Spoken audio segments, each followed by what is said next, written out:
So I get a lot of questions and emails asking, hey, what do you do at Chris Collins Inc? I love your videos, I watch them all the time, but what do you guys do? And I'm not really good at bragging or talking about what we do.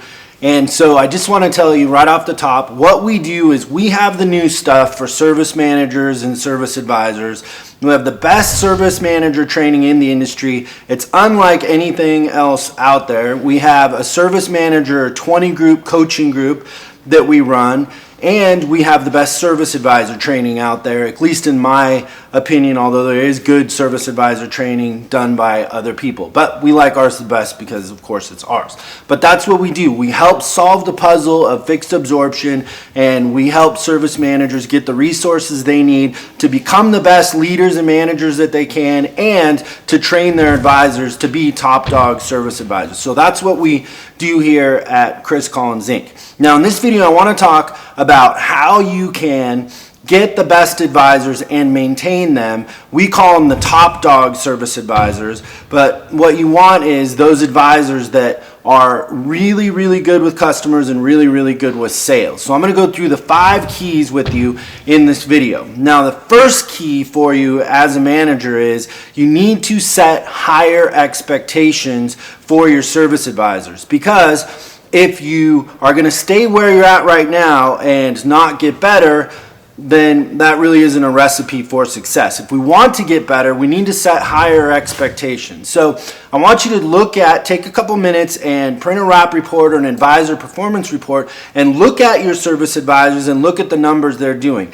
The starting point or the jumping off point is $30,000 in CP for a service advisor. A service advisor as a minimum should be doing $30,000 in CP. If your advisors aren't at that, then you really need to think about training your advisors and upgrading your team. If they are at that, then you need to set a number higher, but you need to up your expectations. Now, when you up your expectations, you need to up your expectations of advisors coming in that you hire also. So whenever I interview a service advisor, I ask them to bring their numbers in with them so I can see where they're at compared to my advisors, and I also want to see if they're the number 1 or number 2 advisor in the current service drive that they're working, because the best judge of future performance is past performance. You're not going to take the last place service advisor out of 6 at the Ford store across town and turn him into your top advisor. So number 1 and number 2 in their current service drive. If they're not that, I'd rather take a waitress that gave me really, really good customer service and train them to be an advisor than think that I can take last place somewhere and make them my number 1 advisor. So up your expectations is number 1. Number 2 is know who's good in your market. Who are the top advisors in your market? It surprises me that a lot of times I'll meet a service manager and a dealer, and they're in a little market with maybe 10 dealerships in that market, and they don't know who the other good advisors are in town. You need to learn who they are. One way you'll learn who they are is when you're asking advisors to bring their numbers with them. You'll start to see from the RAP reports who the other top advisors are in the market. But you need to know who the best advisors are in your market, and then you need to try to recruit them. Number 3 is you want service advisors that are people collectors and technician collectors. If they're a really, really good advisor, they're going to have a customer base of customers. They're going to follow them no matter what brand it is, and they're going to have technicians that are going to follow them, because technicians want to work for the best advisors. So you want advisors that are collectors of technicians and of customers. And one thing in our industry, we know it's hard to find good technicians. A really good way to find good technicians is good advisors. Technicians love to work for good advisors. The number 4 key is pay plan. Don't change your pay plan. If you've been in this industry more than a few years, you should be able to devise a service advisor pay plan that you don't have to change.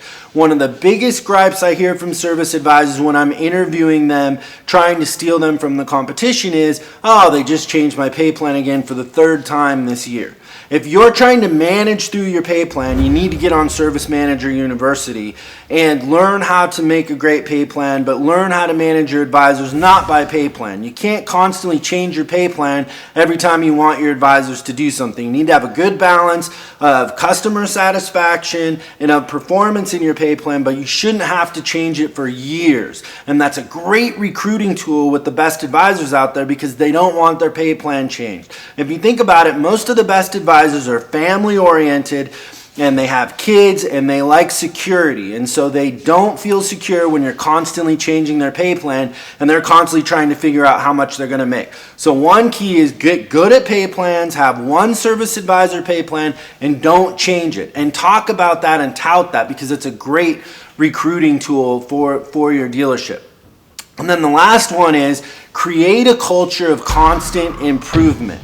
One thing that I've learned over the years is that the best advisors attract other great advisors. And the best way to have a team of really, really good advisors is to train them, have training that they're going through and you offer them, and create a culture where once a week you have a meeting where you talk about what the top guy is doing to have the best customer satisfaction, what he's doing because he sells more alignments than anybody else. But you need to create a culture of constant improvement, and you need to offer training to these advisors. They're like athletes. They need to be on the tip of the best stuff, and they constantly need to be motivated. It's really hard as an advisor to go out there every day and write customers and face rejection and customers' expectation, and this new consumer has really, really high expectations, and not have tools and motivation to face that. So you want to offer them great training, great motivation, and be a really, really good leader that really inspires constant improvement in your service drive by them sharing with each other and by offering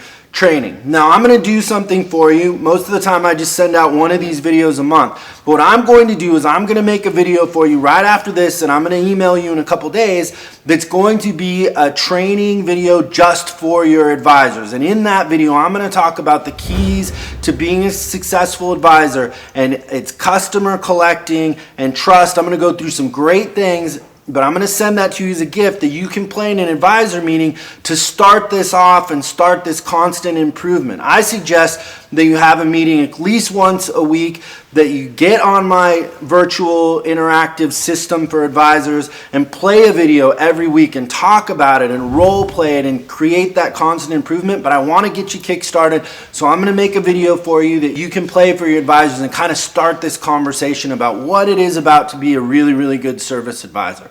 So thank you for watching. I hope this was motivation for you, and go out there and do a great job in your service drive. And if you need anything, we're here for you. Thank you very much.